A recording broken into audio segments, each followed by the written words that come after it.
Hello folks, Bud Fields here. Hey, we're reaching back, being a little bit of nostalgia here. Some people asked me when I started doing video and podcast work, and it's been several years ago.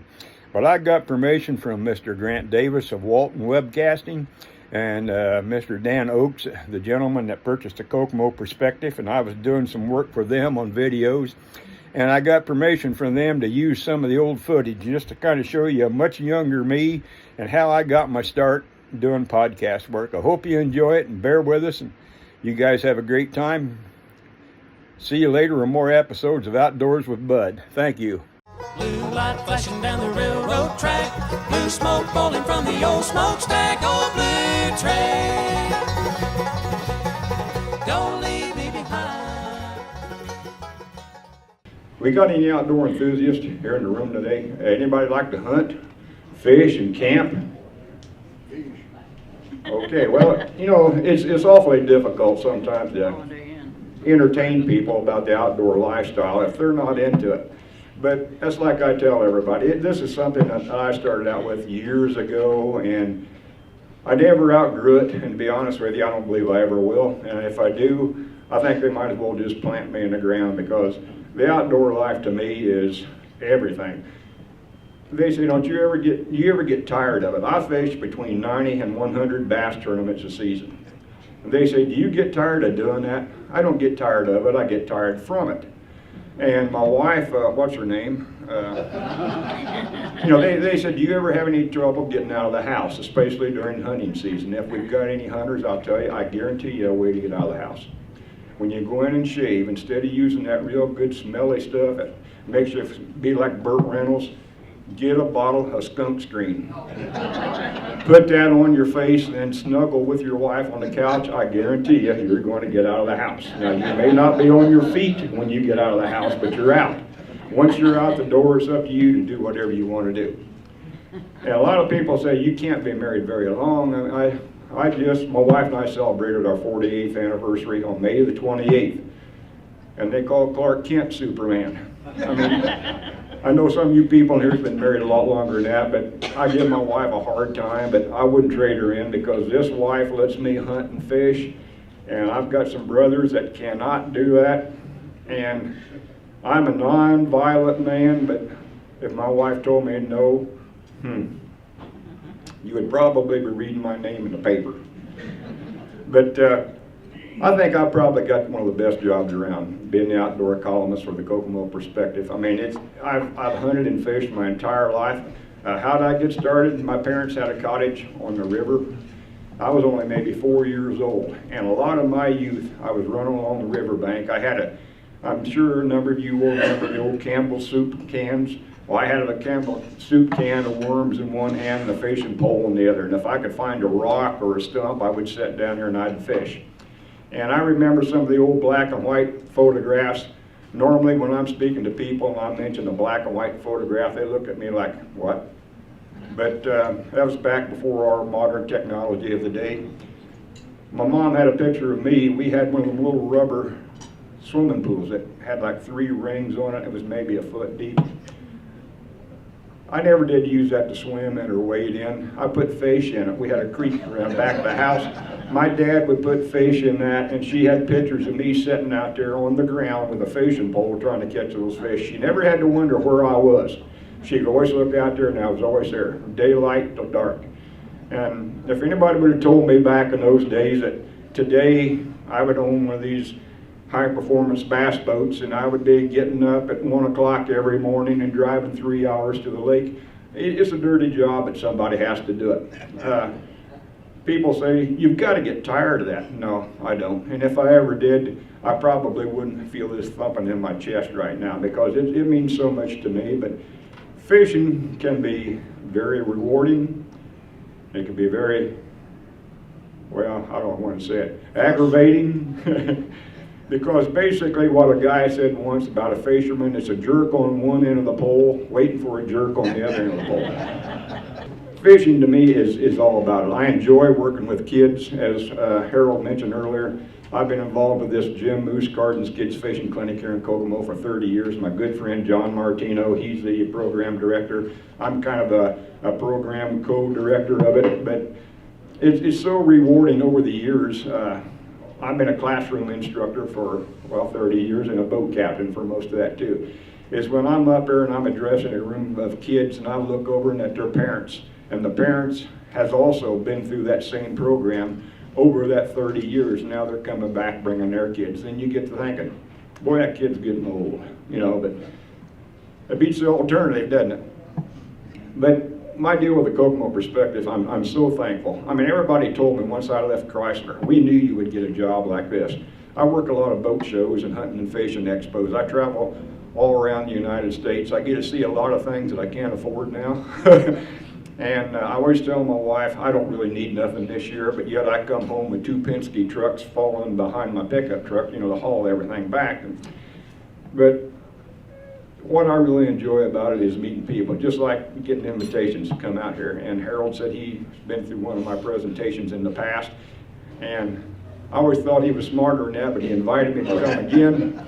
But after I read the last name is Fields, I know he's got to be a pretty intelligent guy. I don't really know if we're any relation, but somewhere along the line, I guess we might be. But in the eyes of God, we're all brothers and sisters. Is that not right? That's right. And you know, when people tell me, hey, I went fishing with Bud Fields, and we didn't do any good. That happens. There's no guarantees to fishing. I mean, everybody knows that. I could take everybody in this room out this afternoon. Maybe we would catch 150 to 200 fish. We may go back tomorrow and not even get a hungry carp to bite. And if you can't catch a carp or a catfish, you know, they say it's tough fishing. But there's a lot of things that can affect that. I mean, the water temperature, for instance. If a cold front comes through, that drastically, you know, makes fishing tough. Fishing pressure, boating pressure is terrible too. My voice must be changing. I thought I went through that style years ago. But fishing, to me, is so much fun. You ever watch those bass tournaments on TV? Anybody in the room ever watch it? Anybody got an idea of what a boat like that sells for? 30,000. You can, $30,000, you could probably buy about a 10-year-old boat. But most of what you're seeing on TV, those will start out at about $55,000 up. It's a monumental expense. And if you want to lose a bunch of attaboys, bring one home from a boat show. Yeah. I was working at a Louisville boat show with one of my fishing sponsors, and every day that I had to walk in the aisle, I walked right by this beautiful Skeeter bass boat. It was about a 23-footer. It had a factory experimental 300 horsepower outboard on the back. Now you talk about skiing in a hurry, and you can watch the gas gauge just, it's going. I didn't know I knew sound effects. I'm gonna have to. You're doing good. I'm gonna have to renegotiate my contract. But every time I go past that boat, I would walk a little slower. And I hadn't had the opportunity to talk with my wife for like 5 days during that show. We had been so busy. Well, the one day we got in there and we set the booth up, and I thought, I gotta go back and look at that boat. So I moseyed up that aisle and I'm looking this boat over, and I'm about to salivate. You know, I thought maybe I need a bib to look at that boat. That thing looked like a carpeted football field. I mean, I've got an 18-foot boat with a 150, which is a nice boat. But after looking at that, I found all kind of things wrong with mine that I needed to trade. Well, as I mentioned earlier, I hadn't talked to my wife for a few days. And all of a sudden, as I'm concentrating on this boat, this heavenly voice said, "You would look perfect fishing in that boat." And I turned around, and you ever heard that adage, sex sells? This sales lady could have sold me every boat in that building. Yeah. And I thought, she says, "Get up in that boat, sit there." I sat there and I felt like a little kid sitting on a battleship. I mean, this thing was 15 times bigger than my boat. I thought, wow. Why did I ever buy that boat? Why didn't I wait to buy this one? That lady said, if you bought that boat this week, we've got a show special. You can save $8,000 on that. Now, I was still going to have to come up with over $60,000. And at the time, I didn't think Dean would pay me a little bit more for my articles at the Perspective. And I thought, how many years have I got to write articles now to pay for this? And it would be probably somewhere within the next 700 years. I could probably afford to take that boat out of the driveway. But this lady's showing me that, and this lady is beautiful. Wearing one of them real long skirts that hit her right about here. You know what I mean? Of course, we're older now, guys, you know what. But all of a sudden my cell phone rings. It was my wife. How did she know? I said, I'm looking at a boat. I said, this fat, bald-headed guy is trying to sell me this boat. This is not going to happen. It's not going to happen. And the wife said, tell the lady you've already got a boat and that you're down there selling fishing tackle. And when I got back, I went to AT&T with my cell phone and I told them something's up with this phone. How did my wife know? But anyway, the boat was still there, and I've still got the same 18-foot boat that I was going to be with me till I die, and if I keep that up, that might be sooner than what I think. But camping's another thing I enjoy doing. Some of the best times that we had as a family, and I'm old school folks, and I'm not ashamed to admit it. I still believe the old adage, the family that plays together stays together.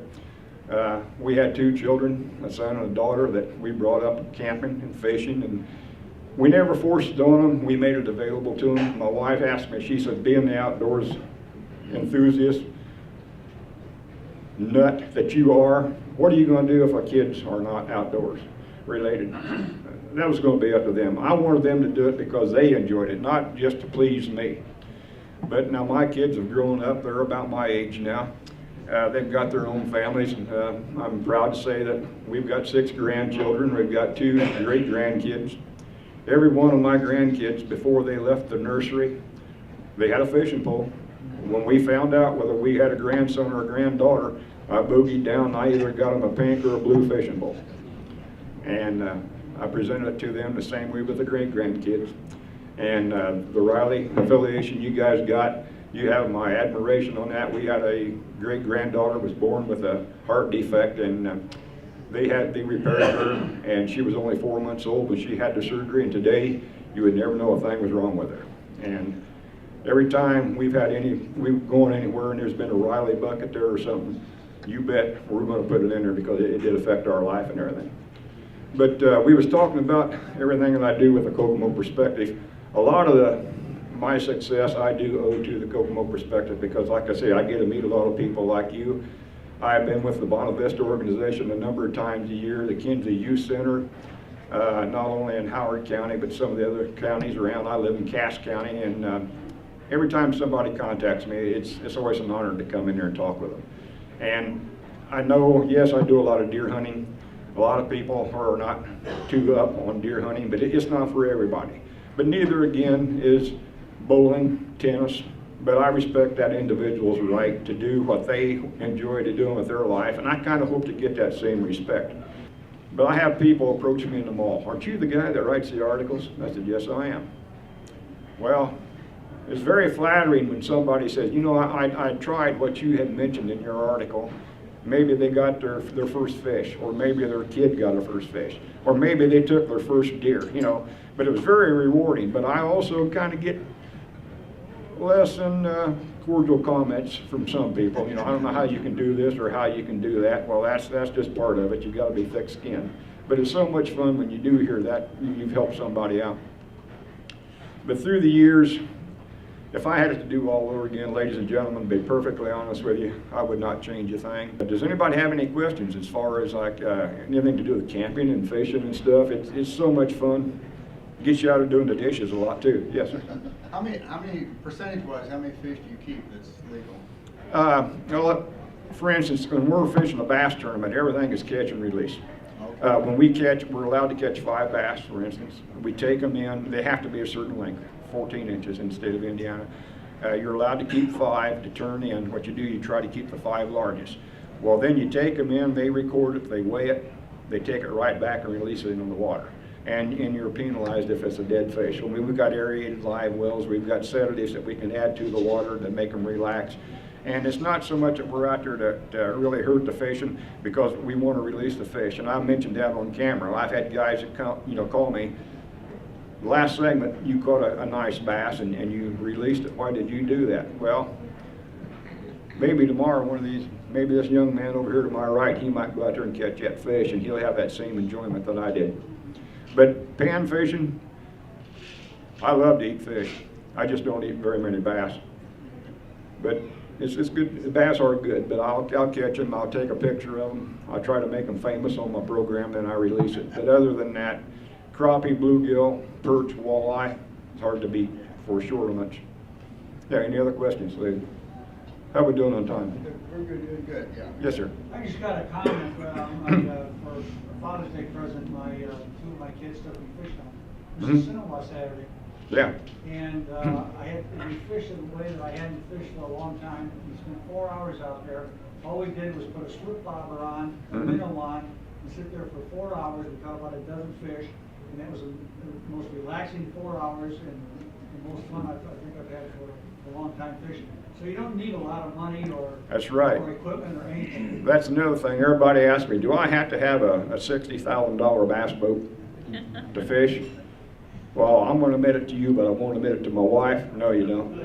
I mean, I've had just as much fun fishing off the bank or fishing in a farm pond. A farm pond is fantastic fishing, but if I'm sitting there on the bank, or if I'm sitting there in an old wooden 8-foot John boat, I could be catching a lot of fish, but people ain't going to notice. But if you're sitting out there in a $60,000 metal flake bass boat, even if you're not catching anything, man, you look good. But what you got to remember is sometime during that month, you're going to have to make a payment on that thing. And my wife has never let me live it down. That boat I got now is a 1996, and I'm still hearing that I paid twice as much for that boat as we did our house. But I always, now there again, I'm giving my wife a rough time, but I have heard that. Trust me, I mean, yeah. But if I didn't spend my money on fishing tackle and stuff like that, I'd probably have to spend on something crazy like clothes and food, and, you know, and that kind of stuff. But it's such a rewarding sport that it can really make you pull your hair out and think, what in the world did I ever get into this for? But it's so much fun. Yes, sir. I was up in Wisconsin last week, and I celebrated my 82nd birthday out there, and I was fishing trout in a little stream just about a mile from where it starts. Mm-hmm.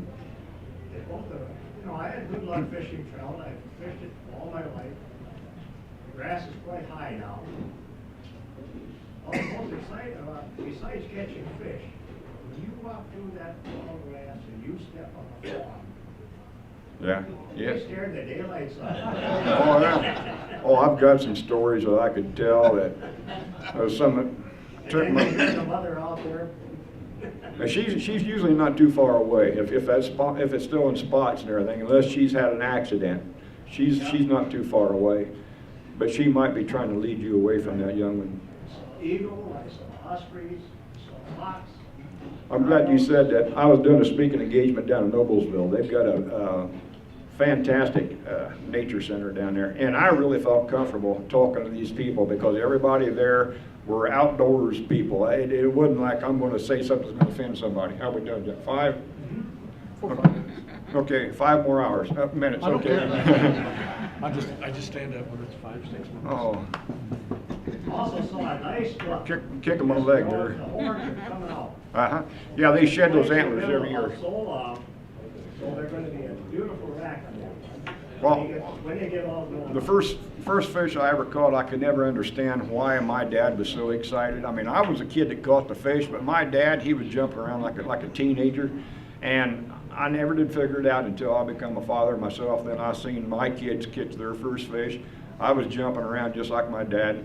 But folks, I want to tell you one thing too about my program.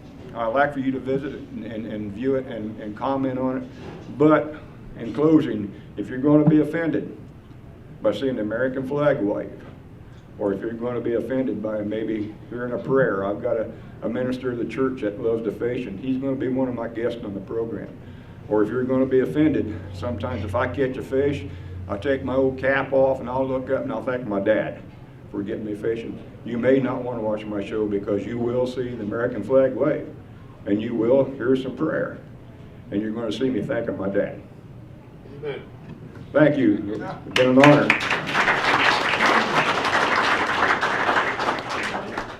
Flashing down the railroad track, blue smoke rolling from the old smokestack, old blue train.